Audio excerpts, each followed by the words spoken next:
As a parent and as a certified financial planner, I am preparing to take my kids back to school shopping next week and thought there were some tips that I would like to share with everybody.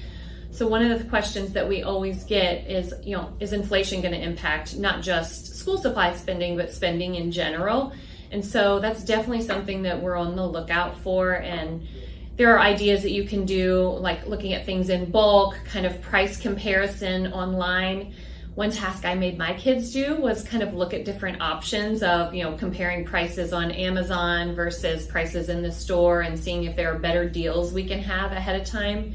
But I think one of the biggest things is making sure that we have a plan. So have the list. Most schools are really good about putting out a list of all of the necessary school supplies. So when we go into the store with a plan, it's much easier to stick to the list where we're not picking up all these little extra locker decorations and all the other things like on the girls' wish list. So I think that's something that really applies to all parents and grandparents, but also coordinating and keeping supplies from years prior and saying, what can we reuse that we can repurpose? Like some of the bigger ticket items like calculators and headphones and binders and all the different things that they need. So, kind of keeping an inventory of what you have at home first. I think this is such a good spending exercise that parents can task on the kids and starting to teach that relationship to money and spending. So setting a budget ahead of time, having them look through the items and see what they can reuse versus what needs to toss out.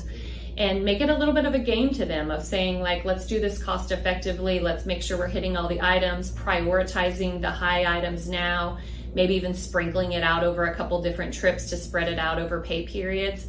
But definitely some good ideas and good ways to teach your kids these good money habits as well.